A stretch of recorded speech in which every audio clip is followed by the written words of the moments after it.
नमस्कार दोस्तों, रिजल्ट एडुशाला में आपका स्वागत है। आज हम देखते हैं बिहार पुलिस फायरमैन के फर्स्ट सीटिंग का क्वेश्चन। स्टेप बाय स्टेप प्रत्येक क्वेश्चन को बारी बारी से इस पर डिस्कस करते हैं। तो इसका सबसे पहला क्वेश्चन है आपको, सौर मंडल, हमारे सौर मंडल किस ग्रह को लाल ग्रह के रूप में जाना जाता है? तो सौर मंडल के किस ग्रह को लाल ग्रुप में जाना जाता है? तो इसका मंगल ग्रह को जानता है। मंगल ग्रह को लाल ग्रह के रूप में जाना जाता है, ये आपको पता होगा। ये पृथ्वी के इक्विवेलेंट ही है सब कुछ इसका, मंगल ग्रह। ठीक है, तो मंगल ग्रह पहला का ऑप्शन हो जाएगा सी। दूसरा है आपको, उच्चतम न्यायालय के मुख्य न्यायाधीश को उसके पद से हटाया जा सकता है। कैसे हटाया जा सकता है? महाभियोग द्वारा। उच्चतम न्यायालय के मुख्य न्यायाधीश को उसके पद से महाभियोग द्वारा हटाया जा सकता है। ठीक है, इसके बाद है अल नीनो एक शब्द है स्पेनिश भाषा का। अल नीनो एक स्पेनिश भाषा का शब्द है। ठीक है, अल नीनो एक स्पेनिश भाषा का शब्द है। और उसके बाद है, किसानों द्वारा एक वर्ष में 3 विभिन्न फसलें उगाने के पीछे का मुख्य कारण है क्या है? तो इसके पीछे सुविकसित सिंचाई प्रणाली जहाँ विकसित होगी वहाँ पे फसलों को साल में 3 बार आराम से उगाया जा सकता है। तो इसका ऑप्शन ये हो जाएगा। आगे है आपको, भारत का राष्ट्रपति बनने के लिए न्यूनतम आयु कितना है? तो भारत के राष्ट्रपति बनने का जो न्यूनतम आयु वो आपको 35 वर्ष है। 35 वर्ष मतलब राष्ट्रपति बनने के लिए न्यूनतम आयु 35 वर्ष होनी चाहिए। राज्यसभा का सदस्य बनने के लिए 30 वर्ष होना चाहिए और लोकसभा का सदस्य बनने के लिए 25 वर्ष। और ये 21 आपको पंचायत चुनाव में लड़ने के लिए 21 वर्ष होना अनिवार्य है। तो राष्ट्रपति के लिए जो न्यूनतम आयु रखा गया है वो आपको 35 वर्ष है। के Sivan was the chairman of, तो के सिवन इसरो के अध्यक्ष थे। वर्तमान में इसरो के अध्यक्ष एस स्वामीनाथन है। ठीक है, कुछ दिन पहले, लगभग 1 महीने पहले इनका मतलब कि ये अपने पद से रिटायर हो चुके हैं, के सिवन। तो वर्तमान में जो है एस स्वामीनाथन इसरो के अध्यक्ष हैं। अगला है आपको, भारत के महिला राष्ट्रपति कौन है? प्रथम महिला राष्ट्रपति प्रतिभा पाटिल रही हैं। ठीक है, प्रथम महिला राष्ट्रपति प्रतिभा पाटिल रही है। आपको 2007 से 2012 तक इनका कार्यकाल था। अब्दुल कलाम जी के बाद का कार्यकाल प्रतिभा पाटिल का है। प्रतिभा पाटिल के बाद जो है सो आपको प्रणब मुखर्जी, और प्रणब मुखर्जी के बाद फिर 2017 में बने हैं रामनाथ कोविंद। तो देश की पहला मुख्यमंत्री प्रतिभा पाटिल है, भारत की प्रथम महिला मुख्यमंत्री, ये राष्ट्रपति है। ठीक है, इसके बाद है, राजेंद्र सेतु किस नदी पर स्थित है? राजेंद्र सेतु गंगा नदी पर स्थित है, सिमरिया के पास राजेंद्र सेतु है।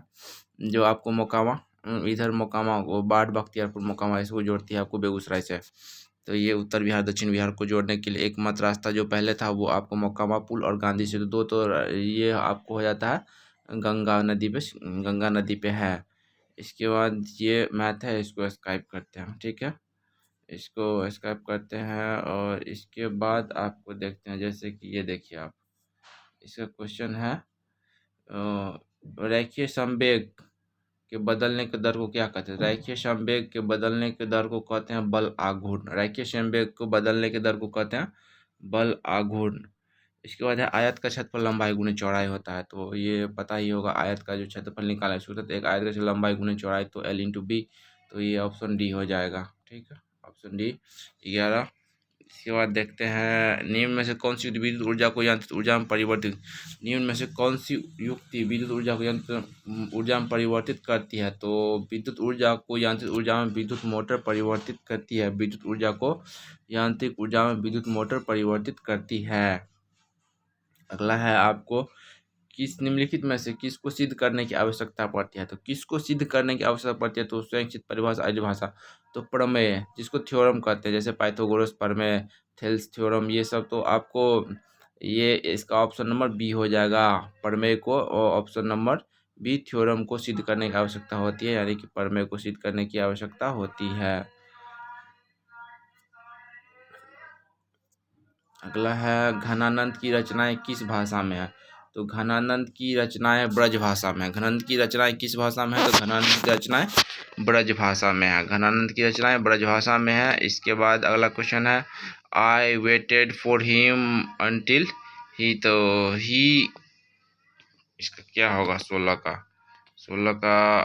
15 का देख लो आप, इसमें होगा ही हैज कम होगा, ही हैज कम। इसके बाद आपको क्या है, raw material and money hand alcohol, कच्चा माल व हाथों में मुद्रा को कहा जाता है। तो कच्चा माल और हाथों में मुद्रा को कार्यशील पूंजी कहा जाता है। क्या है? रॉ मटेरियल एंड मनी है in hand are called working capital, कार्यशील पूंजी कहा जाता है। अंतर्राष्ट्रीय साक्षरता दिवस कब मनाया, प्रतिवर्ष किस दिन अंतर्राष्ट्रीय साक्षरता दिवस 8 सितंबर को मनाया जाता है। अंतर्राष्ट्रीय साक्षरता दिवस 8 सितंबर को मनाया जाता है। अंतर्राष्ट्रीय शिक्षा दिवस कब मनाया जाता है, तो अंतर्राष्ट्रीय शिक्षा दिवस 8 सितंबर को मनाया जाता है। अगला है आपको 18 में चल के देखते हैं। द ओरिजिन ऑफ स्पीसीज के लेखक कौन था। ओरिजिन ऑफ स्पीसीज के लेखक चार्ल्स डार्विन है। द ओरिजिन ऑफ स्पीच के लेखक कौन है, तो ओरिजिन ऑफ स्पीच को चार्ल्स डार्विन कहा जाता है, father of biology Charles Darwin, और द ओरिजिन ऑफ स्पीसीज के लेखक चार्ल्स डार्विन है। अगला है विश्व के सबसे बड़े क्रिकेट स्टेडियम मोटेरा का नाम रखा गया नरेंद्र मोदी स्टेडियम। काफ़ी विवाद हुआ था इस पे उस टाइम, आज से साल भर पहले इस स्टेडियम का नाम बदल के ना वो नरेंद्र मोदी स्टेडियम रख दिया गया था। तो इसका एक और नाम सरदार पटेल स्टेडियम भी था, जिसको लेकर के विवाद होता है, पटेल के नाम पे मोदी का नाम क्यों रखा गया। तो ये यही मोटेरा स्टेडियम है, जिसका नाम मोटेरा स्टेडियम को नरेंद्र मोदी रखा गया। अरुण जेटली स्टेडियम, ये दिल्ली में फिरोजशाह कोटला स्टेडियम का नाम बदल कर अरुण जेटली स्टेडियम रख दिया गया है। ठीक है, और इसके आगे देखते हैं उत्तरी और पश्चिमी भारत में चलने वाली शुष्क हवाएं कहलाती है। तो उत्तरी और पश्चिमी, जो उत्तर और पश्चिम, तो इसको लू कहते हैं। जो उत्तरी और पश्चिमी जैसे पंजाब, ये आपको हाँ जो उत्तर और पश्चिमी तो पंजाब, दिल्ली, यूपी, बिहार, इसके एरिया में जो शुष्क हवाएं चलती है उसको लू कहते हैं। फिर यही आपको बंगाल चले जाइए, नॉर्थ ईस्ट में उसको काल बैसाखी बोलते हैं। आसाम, पश्चिम बंगाल में काल बैसाखी बोलते हैं। बिहार, उत्तर प्रदेश, ये सब एरिया में इसको लू बोला जाता है। तो इसका ऑप्शन हो जाएगा आपको डी। इसके बाद है भारत जैसे देश में सर्वाधिक प्रचुर मात्रा में उपलब्ध उत्पादन का साधन है। तो श्रम जो है सो बहुत आसानी से हमारे देश में लेबर मजदूर वर्ग बहुत आसानी से उपलब्ध हो जाता है। तो सर्वाधिक मात्रा में ये श्रम उपलब्ध है।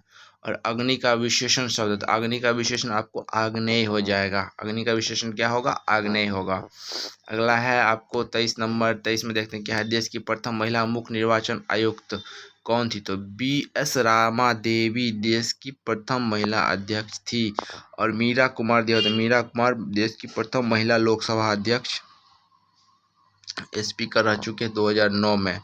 ठीक है, इसका अगला है आपको साम्यवाद शब्द का प्रयोग सर्वप्रथम किस देश में हुआ। तो साम्यवाद सर्वप्रथम प्रयोग हुआ था रूस में। साम्यवादी विचारधारा रूसियों को बोलते हैं। तो ये रूस में साम्यवाद सर्वप्रथम साम्यवाद का प्रयोग रूस में हुआ था।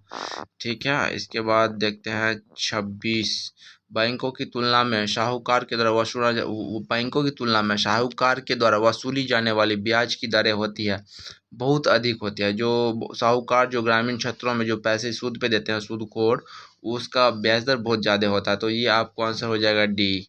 इसके बाद है अगला है 27 है, जल के अणुओं की गति जब चयनात्मक पारगम्य झिल्ली द्वारा हो तो उसे कहते हैं, परासरण। जल के अणुओं की गति जब चयनात्मक पारगम्य झिल्ली द्वारा हो तो उसे क्या कहते हैं, उसे परासरण कहते हैं। अगर नहीं समझ में आता तो आप इंग्लिश में देख सकते हैं। ठीक है, 27। अगला देखते हैं 28 में क्या दिया हुआ है। ये आपको क्या है, खुली वायु में कुछ देर छोड़ देना सिल्वर की वस्तु काली हो जाती है, क्योंकि वो हवा से ऑक्सीजन करके सिल्वर सल्फाइड बनाती है।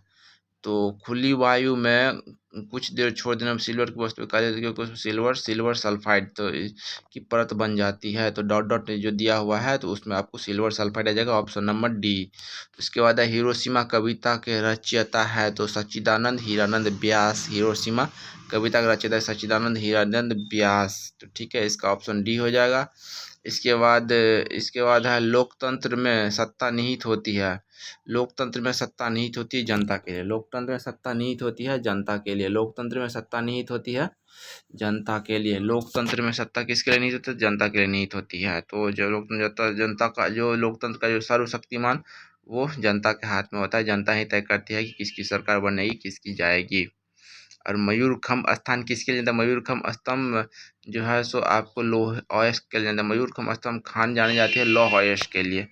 ठीक है, मयूरखंभ जानते हैं लौह अयस्क के लिए। बस्तर आंदोलन में किसकी भूमिका प्रमुख थी, तो बस्तर आंदोलन में जो है आपको इसका ऑप्शन हो जाएगा ए, गुंडाधर। बस्तर आंदोलन में गुंडाधर, इसका हो जाएगा ऑप्शन नंबर ए।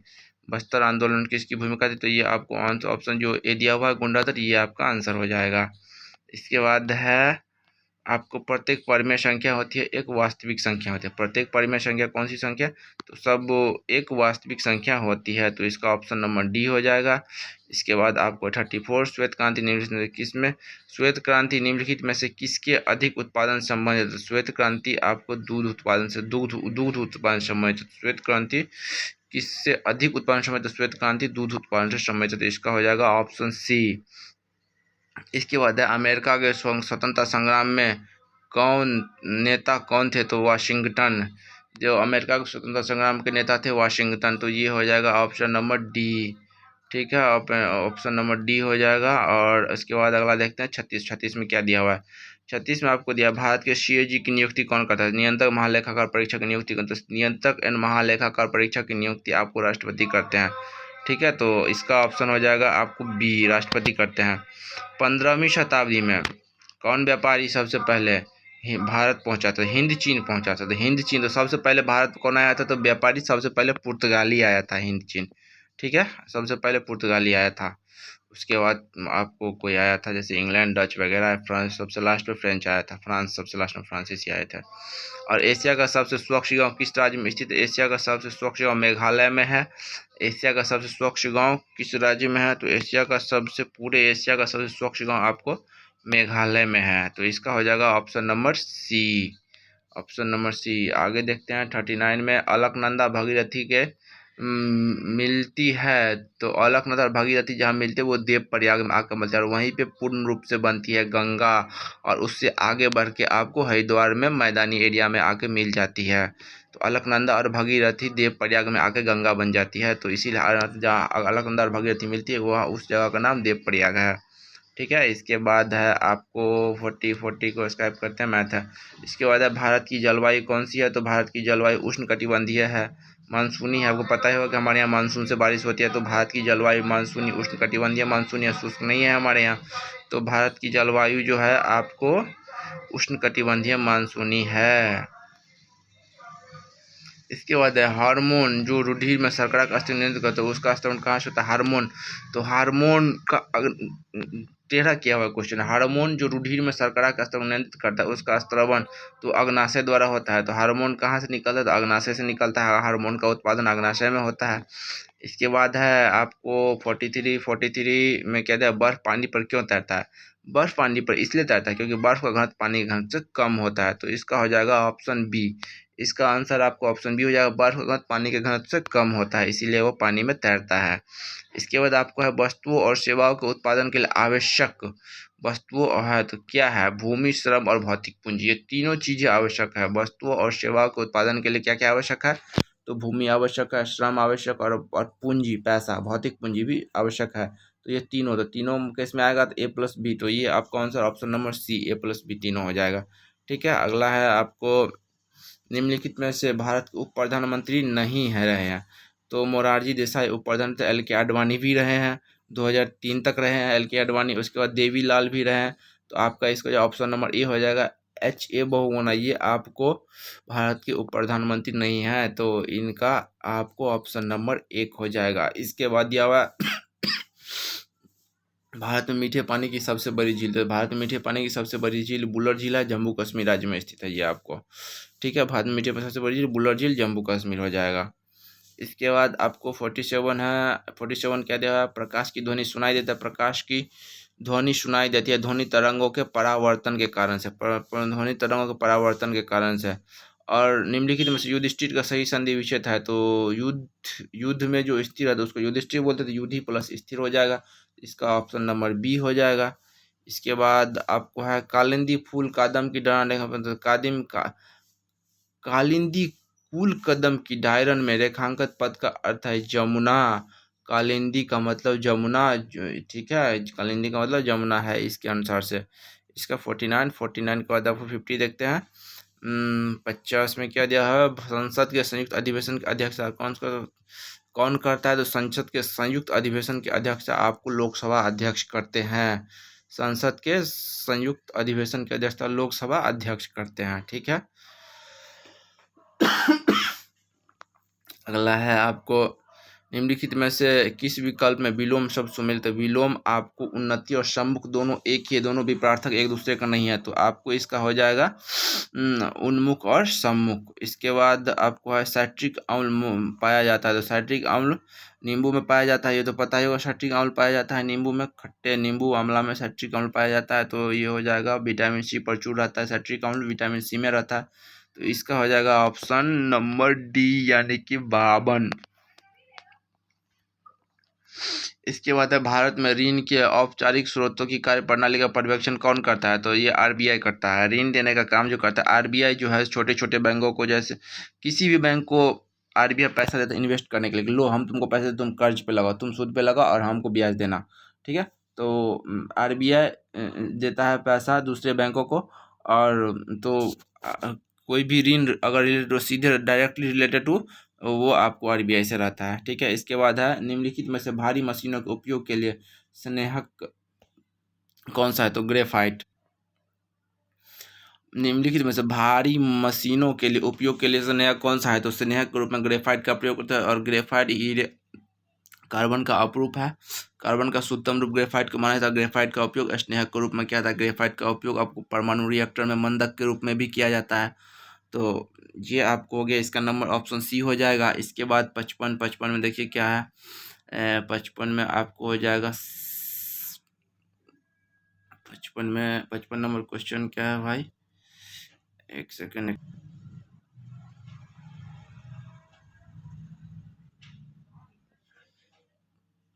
55 में आपको हो जाएगा ऑप्शन नंबर सी, फिर in the blank with correct option C, return home open the door, तो इसका हो जाएगा ऑप्शन नंबर सी, ठीक है। अंटिल अंटिल हो जाएगा। 56 है the longest part of alimentary canal in human, तो मनुष्य में आहार नाल का सबसे लंबा भाग क्या कहलाता है? तो वो क्षुद्रांतक कहलाता है। तो हो जाएगा क्षुद्रांतक मनुष्य का आहार नाल सबसे बड़ा भाग है, तो ये आपको ए हो जाएगा, ए हो जाएगा। इसके बाद है वस्तु शब्द का बहुवचन क्या है? वस्तुएं। वस्तु शब्द का बहुवचन होगा आपको वस्तुएं। इसके बाद है मधुबनी, मधुबनी पेंटिंग, तो मिथिला मैथिली पेंटिंग के बारे में। मधुबनी लोक चित्र शैली किस राज्य में लोकप्रिय है? तो बिहार में मिथिला पेंटिंग आपको फेमस है इंटरनेशनल लेवल पे, ये तो पता ही होगा हर एक स्टूडेंट को। इसके बाद है हिमालय पर्वत की उत्तरी पर्वतमाला का नाम क्या है? तो उत्तरी, तो उत्तरी जो होता है वो शिवालिक होता है। सबसे लास्ट जो हमारे इंडिया का जो उत्तरी पार्ट है वो शिवालिक है, जैसे कि बिहार में शिवालिक श्रेणी आपको पश्चिमी चंपारण के साइड में पाया जाता है। तो हिमालय पर्वत की उत्तरी पर्वतमाला का नाम आपको शिवालिक हो जाएगा, इसका हो जाएगा ऑप्शन नंबर सी। इसके बाद 60 में दिया हुआ है, 60 में दिया है choose the correct option question, तो क्या दिया हुआ है? Who took Diksha from Guru Ravidas, Ravidas को दीक्षा किसने दिया था? तो रविदास किन के शिष्य थे? तो रविदास जो है आपको गुरु रामानंदाचार्य के शिष्य थे, तो रविदास को दीक्षा गुरु रामानंदाचार्य ने दिया था, तो इसका हो जाएगा ऑप्शन नंबर ए, 60 का हो जाएगा ऑप्शन नंबर ए, गुरु रामानंदाचार्य। इसके बाद है आपको sound come into the room at on with, तो इसका ऑप्शन नंबर ए हो जाएगा फ्रॉम, तो the sound come from the room, तो ऑप्शन नंबर ए 61। इसके बाद चलते हैं 62, 62 में देखते हैं क्या है। फॉरेस्ट मैन ऑफ इंडिया किसको कहते हैं? तो फॉरेस्ट मैन ऑफ इंडिया आपको कहते हैं जावेद पेयंग को। Forest man of India Javed Payeng कहते हैं। राजेंद्र सिंह कौन है? तो राजेंद्र सिंह जो है आपको, राजेंद्र सिंह आपको जल पुरुष है, ठीक है। राजेंद्र सिंह जल पुरुष को कहते हैं, राजेंद्र सिंह को कहते हैं। इसके बाद आपको फर्स्ट मैन ऑफ इंडिया जल पुरुष राजेंद्र सिंह को कहते हैं। इसके बाद है आपको सुंदरलाल बहुगुणा, तो सुंदरलाल बहुगुणा चिपको आंदोलन से संबंधित है। सुंदरलाल बहुगुणा चिपको आंदोलन से संबंधित है। तो ये चिपको आंदोलन अभी हाल ही फिलहाल में इनकी मृत्यु हुई है, इनका डेथ हुआ है 2 महीना पहले, सुंदरलाल बहुगुणा डेथ हो जाए। और ये चिपको आंदोलन कब हुआ? चिपको आंदोलन हुआ था आपको 1974 में, ठीक है। इसके बाद आपको the motion of planet is governed by the, क्या है? ग्रहों के गति का संचालन होता है तो केपलर के नियम से। ग्रहों की गति का संचालन किसने दिया? तो सर्वप्रथम ग्रहों के गति का संचालन जो केपलर ने दिया था। केपलर ने बताया था कि सूर्य ब्रह्मांड के केंद्र में नहीं है, सूर्य जो है ब्रह्मांड का सूर्य नहीं है, सूर्य ब्रह्मांड के केंद्र में नहीं है। सौर मंडल का केंद्र सूर्य है, लेकिन सूर्य जो है सो ब्रह्मांड के केंद्र में नहीं। ये नियम केपलर का, और सभी ग्रह सूर्य की परिक्रमा करते हैं, ये सर्वप्रथम केपलर ने बताया था। ठीक है, तो इसका ऑप्शन नंबर बी हो जाएगा। इसके बाद चलते हैं 64 में क्या दिया हुआ है, क्या है, choose the correct meaning given from the follow boils. Boils का क्या हो जाएगा इसका, चलिए इसको स्क्राइब करते हैं। इसके बाद है टू बोन्स आर कनेक्टेड, दो हड्डियां आपस में चिपकी, तो दो हड्डियां आपस में चिपकी होती है, लिंगामेंट बोलते हैं। जब दो हड्डियां एक दूसरे जहाँ पर जुड़ती है उसको क्या बोलते हैं, तो उसको बोलते हैं लिंगामेंट। तो इसका हो जाएगा ऑप्शन नंबर डी। दो हड्डियां जब आपस में जुड़ती है तो उसको स्नायु कहते हैं। ठीक है, इसके बाद आपको दो हड्डियां जब आपस में जुड़ती है तो उसको स्नायु कहते हैं। ये हो गया आपको 67 क्या है, प्रति हजार पुरुषों पर महिलाओं की संख्या कहलाती है। तो प्रति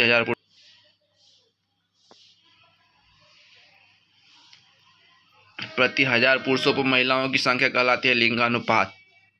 प्रति हजार पुरुषों पर महिलाओं की संख्या क्या कहलाती है, तो इसको लिंगानुपात बोलते हैं। तो ये आपका हो जाएगा ऑप्शन नंबर एक। इसके बाद है 67 क्या कहलाता है, सर्व शिक्षा अभियान का उद्देश्य क्या है, तो सर्व शिक्षा अभियान का उद्देश्य है 6 से 14 साल के बच्चों को प्रारंभिक शिक्षा देना। तो इसका हो जाएगा ऑप्शन नंबर सी। सर्व शिक्षा अभियान का मुख्य उद्देश्य है 6 से 14 वर्ष के बच्चों को मुख्य शिक्षा देना, प्रारंभिक शिक्षा देना। तो इसका हो जाएगा ऑप्शन नंबर सी। और दो कोण एक दूसरे के पूरक हो तो उसको न्यून कोण कहते हैं। बचपन से पता होगा, जब दो कोण एक दूसरे के पूरक हो तो उसको न्यून कोण कहते हैं। ये हो जाएगा ऑप्शन नंबर सी। इसके बाद है खोजी गई प्रथम जीवाणुरोधक एंटीबायोटिक थी। तो खोजी गई प्रथम जीवाणुरोधक एंटीबायोटिक थी पेनिसिलिन। खोजी गई प्रथम जीवाणुरोधक एंटीबायोटिक कौन सी थी, तो ये पेनिसिलिन थी। पर खोजी गई प्रथम जीवाणुरोधक एंटीबायोटिक थी पेनिसिलिन थी। इसके बाद है सौर सेल बनाने के लिए कौन से पदार्थ का उपयोग किया था, सिलिकॉन का प्रयोग था। सौर सेल बनाने के लिए सिलिकॉन का प्रयोग किया जाता है। ठीक है, तो ये आपको हो गया 70 का आंसर ए। इसके बाद मूली एक रूपांतरित जड़ होता है। तो जड़ को क्या बोलते हैं, मूल बोलते हैं। तो मूली एक रूपांतरित मूल है। मूली क्या है, तो एक रूपांतरित जड़ है। मूली जो जड़ की कैटेगरी में आता है। तो ये आपको ऑप्शन नंबर एक हो जाएगा। इसके बाद चलते हैं भारत में कौन सी व्यवस्था है, तो भारत में जो है बहुदलीय व्यवस्था है। तो इसका हो जाएगा आपको भारत में बहुदलीय व्यवस्था, ये इसका हो जाएगा ऑप्शन नंबर सी। भारत में कौन सी व्यवस्था है, तो भारत में बहुदलीय, भारत में जो होता है राजनीतिक पार्टियां जो होती है ना, पॉलिटिक्स पार्टीज, वो बहुदलीय की जिसको मन करे वो अपनी पार्टी बना सकता है। तो ये इसका ऑप्शन नंबर सी हो जाएगा, ऑप्शन नंबर सी हो जाएगा। इसके बाद है 74। 74 आपको है, ये आपको 74 में क्या है, the book was read by her. तो the book read by her, तो इसका ऑप्शन हो जाएगा option number D. C read the book, तो इसका हो जाएगा ऑप्शन नंबर डी। इसके बाद 75 एक वृक्ष की हत्या कविता का रचनाकार है। तो एक वृक्ष की हत्या कविता का रचनाकार कौन है, तो ये आपको कुंवर नारायण है। तो ये आपको ऑप्शन नंबर डी हो जाएगा। किस समूह में सभी शब्द के पर्यायवाची शब्द है, रात्रि रजनी निशा। तो ये आपको ऑप्शन नंबर, किसी समूह में सभी शब्द रात के पर्यायवाची है। तो ये हो जाएगा रजनी, रात्रि और निशा। तो option number D. Who did TISCO was still by the Jamshedji Tata. Jamshed Tata ने टिस्को की स्थापना कहाँ की थी, तो ये बिहार में किया था। तो साक्षी ही नाम होगा उसका, जमशेदपुर का पूरा नाम साक्षी है। तो आपको ये हो जाएगा जमशेदजी टाटा ने टिस्को की स्थापना की थी साक्षी, बिहार में। तो ये ऑप्शन नंबर ए हो जाएगा। ये हो गया। इसके बाद आपको चलते हैं 78 में देखते क्या है। 2011 की जनगणना अनुसार अधिकतम जनसंख्या घनत्व, तो बिहार की जनसंख्या घनत्व तो सर्वाधिक है। बिहार की जनसंख्या कितना है, 1103 प्रति 1 किलोमीटर में 1103 आदमी रहता है बिहार में। ठीक है, 1 किलोमीटर स्क्वायर, एक किलोमीटर स्क्वायर में 1103 आदमी, बिहार जो देश में सर्वाधिक है। और ये 2011 की जनगणना का आंकड़ा है। अभी 2021 में शायद इसका डबल ये हो सकता है, या इससे बहुत ज़्यादा, मतलब कम से कम 25-30% ज़्यादा होगा ही। तो अभी और ज़्यादा बढ़ा होगा। तो 2011 जनसंख्या बिहार का 1103 प्रति किलोमीटर पे है, प्रति स्क्वायर किलोमीटर पे है। ठीक है, और 79 का इसको चलिए मैथ को छोड़ते हैं, अगर आगे निकलते हैं।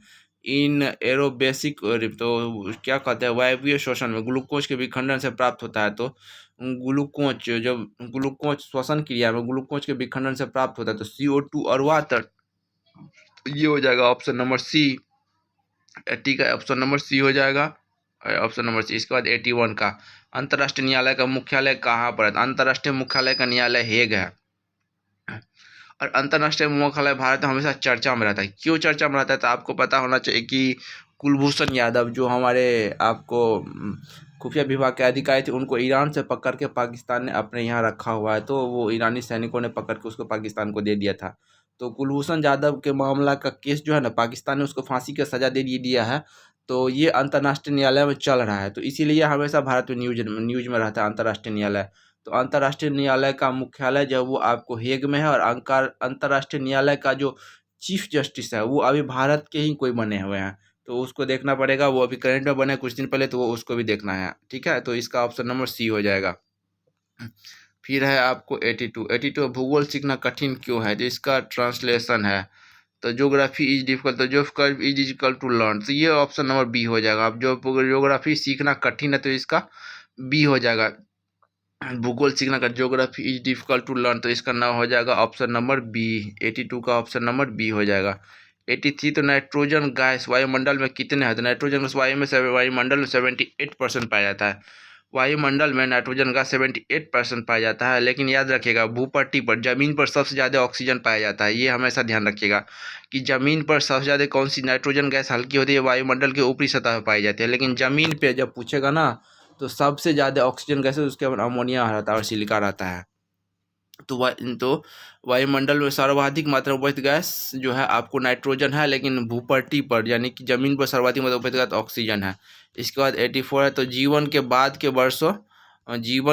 के वर्षों में शिक्षा का क्या लाभ है? तो शिक्षा के जीवन के बाद जो पढ़ाई करते हैं, एजुकेशन है, उसका जीवन में क्या? तो जीवन मूल्यों का विकास, तो ये हो जाएगा ऑप्शन सी। इसका हो जाएगा आपको ऑप्शन नंबर सी। ठीक है, आगे चल के देखते हैं आपको कौन सा 85 आपको दिया हुआ है। द ग्रीक जो ग्रीक जो है वो किस टाइम भारत आए हुए थे? तो वो शक और हुन्स के समय में आए हुए थे। तो वो मतलब बहुत पहले का है, मुगल से भी पहले का है। तो 85 में आपको हो जाएगा शक और हुन्स। तो शक और हुन्स जो है आपको हुन का आक्रमण सबसे पहले हुआ था आपको स्कंदगुप्त के समय में, सबसे पहले हुन। तो ये आपको स्कंदगुप्त जो कि शक में कौन था? तो वो आपको शक में कनिष्क आता है, जो आपको कनिष्क बहुत प्रतापी आया था। शक और हुन्स में स्कंदगुप्त ने सबसे पहले हुनों को हराया था और मगध से उसको बाहर कर दिया था। तो ये बहुत पहले का है, बहुत पहले का। तो ये आपको हो जाएगा 85 का ऑप्शन बी हो जाएगा। ठीक है, इसके बाद चलते हैं 86 में। रासायनिक परिवर्तन के उदाहरण है। तो रासायनिक परिवर्तन के उदाहरण क्या है? तो रासायनिक परिवर्तन क्या है? वो पदार्थ जो एक बार परिवर्तित होने के बाद अपने मूल रूप में वापस नहीं आता, वो रासायनिक परिवर्तन कहलाता है। ये आपको हो जाएगा ऑप्शन नंबर सी। दूध खट्टा हो गया, दही बन गया, तो फिर उससे दूध नहीं बना सकते। लेकिन जो चीज़ अपने मूल अवस्था में फिर से वापस लौटता है उसको भौतिक परावर्तन कहते हैं। तो रासायनिक परिवर्तन उदाहरण आपको दूध का खट्टा होना है। तो ये आपको दूध का खट्टा होना ऑप्शन नंबर सी हो जाएगा। और 87 निम्नलिखित में से कौन सी रबी फसल नहीं है? तो गेहूँ, चना, सरसों तो रबी फसल है। तो ये आपको हो जाएगा ज्वार, ये बरसात के टाइम पे होता है। तो ये आपको ज्वार हो गया। तो ये ठंड की फसल है, तो इसमें आपको ये ज्वार, तो ये आपको रबी फसल जो आपको ज्वार, ये ऑप्शन नंबर डी हो जाएगा। ठीक है, इसके बाद है एमनेस्टी इंटरनेशनल क्या है? तो एमनेस्टी इंटरनेशनल जो है एक मानवाधिकार संस्था है, संगठन है। एमनेस्टी इंटरनेशनल क्या है? एक मानवाधिकार, जहाँ मानवाधिकारों का जहाँ हनन होता है उसके लिए अंतर्राष्ट्रीय स्तर पर ये आवाज़ उठाती है। तो एमनेस्टी इंटरनेशनल एक मानवाधिकार संगठन है। ठीक है, 88 हो गया आपको। अब 89 में देखते हैं। 89 वारडेली सत्याग्रह में मुख्य भूमिका किसने निभाई थी? तो वारडोली सत्याग्रह में मुख्य भूमिका निभाई थी को सरदार वल्लभ भाई पटेल ने। ठीक है, ये ऑप्शन आपको इसमें गलत दिया हुआ है। इसको आप देखिए, वारडेली सत्याग्रह की मुख्य भूमिका निभाई थी सरदार पटेल ने। और इन्हीं वारडेली सत्याग्रह की महिलाओं ने पटेल को सरदार की उपाधि दिया था, महात्मा गांधी के थ्रू दिलवाया था कि वल्लभ भाई पटेल को सरदार की उपाधि किस आंदोलन में? तो वो बारडोली सत्याग्रह में सरदार पटेल को मिला था, सरदार की उपाधि पटेल को, वल्लभ भाई पटेल को सरदार की उपाधि मिली। तो बारडोली सत्याग्रह को मुख्य भूमिका निभाई थी सरदार वल्लभ भाई पटेल ने। तो इसका हो जाएगा ऑप्शन नंबर ए हो जाएगा, ठीक है, इसका ऑप्शन नंबर ए हो जाएगा, ठीक है। आप 90 देखते हैं। जीडीपी का तात्पर्य क्या है, तो जीडीपी होता है तो सकल घरेलू उत्पाद होता है, तो इसका जो फुल फॉर्म है जीडीपी का, ग्रॉस डोमेस्टिक प्रोडक्ट, तो ये आपको ऑप्शन नंबर बी हो जाएगा। आगे देखिए 91 का 91, अल्प बेरोजगारी तब होती है जब लोग तो अल्प बेरोजगारी तब जब अपनी क्षमता से कम काम करते, काम ही नहीं मिलेगा तो लोग काम क्यों करेगा, तो वही अल्प बेरोजगारी हो गया। अपनी क्षमता से कम काम कम रहता है तो लोग धीरे धीरे काम करते, तो वही अल्प बेरोजगारी हो गया, तो अपनी क्षमता से कम काम कर रहा है। ये आपको हो गया 92। 92 में देखते हैं Santosh Yadav, go for her collection है, जो तो संतोष यादव खिलाड़ी है, तो ये जयपुर राजस्थान के हैं, ठीक है। तो ये राजस्थान के, तो उनका शिक्षा भी वही से राजस्थान से ही होगा, तो 92 का आपको बी हो गया करेंट का क्वेश्चन। भारत में पहला भूमिगत रेलवे कहाँ बनाया गया था, भारत में पहला भूमिगत रेलवे जो है आपको कोलकाता मेट्रो को बनाया गया था। तो सबसे मेट्रो ही भूमिगत चलता है, तो सबसे पहले भारत में कोलकाता मेट्रो बना है, और कोलकाता मेट्रो ही एकमात्र वो मेट्रो है जो भारत सरकार के अंतर्गत आता है, ठीक है। बाकी जितने भी मेट्रो है वो स्टेट गवर्नमेंट का है, और उसको ऑपरेट भी स्टेट गवर्नमेंट और जो डीएमआरसी के साथ ऑर्गेनाइज करके चलाती है, ठीक है। तो लेकिन कोलकाता मेट्रो पूर्णतः एक गवर्नमेंट ऑर्गेनाइजेशन है, और ये भारत सरकार के अधीन है, ठीक है। तो भारत में सबसे पहला भूमिगत रेलवे कोलकाता में चला था, तो ये हो जाएगा आपको ऑप्शन नंबर डी। अमेरिका में नागरिक अधिकार आंदोलन किसके शुरू था, अमेरिका में नागरिक अधिकार आंदोलन जो मार्टिन लूथर किंग जूनियर ने शुरू किया, तो मार्टिन लूथर किंग जूनियर ने अमेरिका में नागरिक आंदोलन का शुरुआत किया था। तो इसका हो जाएगा आपको option number A, option number A. तो ये आपको 94 का हो गया। अब 94 हो गया, आपको 95 देख लेते हैं। किस घटना ने राष्ट्रवाद की अवधारणा को जन्म दिया, इसमें लिया है कि किस घटना ने राष्ट्रवाद की अवधारणा को जन्म दिया, तो फ्रांसीसी क्रांति ने राष्ट्रवाद की अवधारणा को जन्म दिया। फ्रांसीसी क्रांति ने राष्ट्रवाद की अवधारणा को जन्म दिया, तो फ्रांस की क्रांति हो जाएगा ऑप्शन नंबर बी। 96 देखते हैं, बिस्मिल्लाह खां कौन सा वाद्य, तो बिस्मिल्लाह खां शहनाई वादक है, इनको भारत रत्न बिस्मिल्लाह खां है। तो भारत रत्न बिस्मिल्लाह खां जो है आपको बक्सर जिले से उनका जन्म हुआ था बक्सर जिले में, बाद में वो बनारस में चले गए और वहीं जाके बस गए। तो उनका जो मेन, जब वो बनारस के ही कहलाते हैं, ठीक है। तो इनका जन्म बस बिहार में हुआ था, बक्सर जिले में हुआ था, और वो बाद में चले गए बनारस। तो बिस्मिल्लाह खां को भारत रत्न मिला है, और ये शहनाई बजाते थे। तो ये 96 का सी हो गया। इसके बाद 97 को चलते हैं। 97 आपको क्या दिया हुआ है, देश का प्रथम नागरिक कौन होता है, तो देश का प्रथम नागरिक होता है आपको राष्ट्रपति। देश का प्रथम नागरिक जो होता है राष्ट्रपति होता है, ठीक है। तो ये आपको इसका नंबर हो जाएगा, और इसका हो जाएगा ऑप्शन नंबर डी, ठीक है। इसके बाद चलते हैं, देखते हैं इसका 99, ये मैथ है उसको चलते 100 100 प्रथम विश्व युद्ध का तात्कालिक कारण क्या था, प्रथम विश्व युद्ध का तात्कालिक कारण क्या था, तो प्रथम विश्व युद्ध का तात्कालिक कारण था ऑस्ट्रिया के राजकुमार की हत्या। प्रथम विश्व का तात्कालिक कारण क्या था, तो प्रथम विश्व का तात्कालिक कारण था ऑस्ट्रिया के राजकुमार की हत्या। प्रथम विश्व का तात्कालिक कारण था ऑस्ट्रिया के राजकुमार की हत्या। तो ये आपको हो गया 100 तक। द्वितीय विश्व का तात्कालिक कारण था जर्मनी का पोलैंड पर आक्रमण, लेकिन ये आपको प्रथम विश्व तत्कालीन कारण वर्ष राजकुमार की हत्या, ऑस्ट्रिया के राजकुमार की हत्या, ठीक है। तो चलते हैं, आप क्वेश्चन को ज़्यादा से ज़्यादा शेयर कीजिए, अपने सभी दोस्तों को दिखाइए, और अगर अच्छा लगे तो लाइक कर दीजिए, सब्सक्राइब कर दीजिए। जय हिंद दोस्तों, नमस्कार।